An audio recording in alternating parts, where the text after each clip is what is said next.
1300 hours Pakistan Standard Time. Assalamu alaikum. This is Radio Pakistan. The news read by Abdur Rafe Sohail. First, the headlines.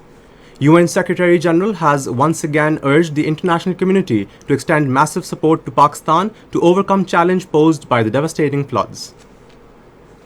United States has pledged to play its role in enhancing cooperation with Pakistan at all levels. At the United Nations, Pakistan has called for countering terrorism by addressing its underlying root causes. In Indian illegally occupied Jammu and Kashmir, the Jammu and Kashmir Democratic Freedom Party has strongly condemned the killing of innocent Kashmiri youth in fresh acts of state terrorism by Indian troops. And now the news in detail.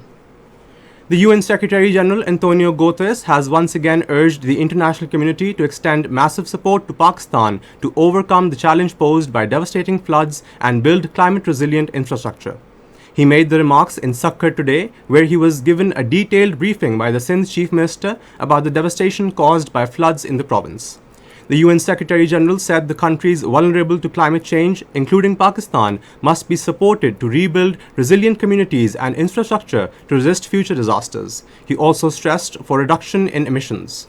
Expressing solidarity with Pakistan, the UN Secretary General said the UN will do everything possible to raise awareness about the flood situation in Pakistan and request those who have the capacity to support the country in all difficult times. Prime Minister Shehbaz Sharif and the UN Secretary General Antonio Guterres have arrived at Usta Muhammad Tehsil of Jafrabad in Balochistan. Chief Secretary Balochistan briefed them about the devastation caused by floods in the province and the ongoing rescue and relief activities. Talking to the UN Secretary General, Prime Minister Shehbaz Sharif said Balochistan is the largest province of Pakistan in terms of area. He said access to different areas in the province is very difficult as the roads and infrastructure have been damaged. He said the federal government and the provincial government are trying their best to provide food and shelter to the people. UN Secretary General Antonio Guterres and Prime Minister Shehbaz Sharif also interacted with the flood affectees in tent city Usta Muhammad Jafrabad. Chief of Army Staff General Qamar Javed Bajwa will visit far-flung areas of interior Sindh today.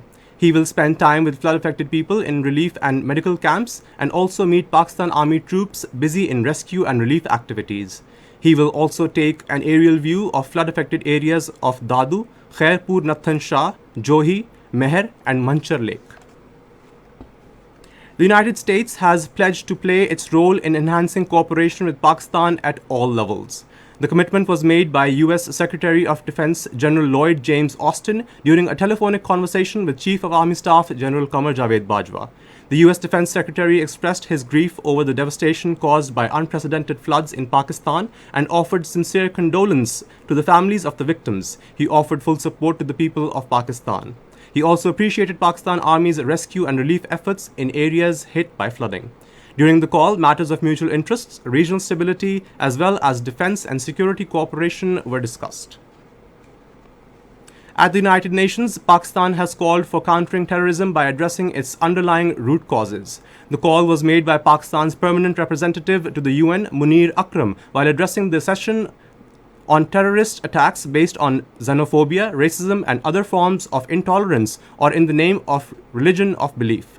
The ambassador said Pakistan has lost more than 80,000 precious lives and suffered over $120 billion in economic losses. He said no country has sacrificed more than Pakistan in achieving peace. Munir Akram also stressed the need to distinguish between terrorism and legal struggles for freedom and self-determination. He said that Pakistan continues to suffer from cross-border terrorism sponsored and financed by the one South Asian nation which has fomented terrorism in all its neighboring countries. He said state-sponsored terrorism against adversaries also remains to be effectively addressed. In Indian illegally occupied Jammu and Kashmir, the Jammu and Kashmir Democratic Freedom Party has strongly condemned the killing of innocent Kashmiri youth in fresh acts of state terrorism by Indian troops. In a statement issued in Srinagar, termed the ruthless killing of Kashmiris as part of the Narendra Modi-led fascist Indian government's systematic genocide campaign. It said that the killing spree is part of the Modi regime's sinister plan to change the demography of the territory.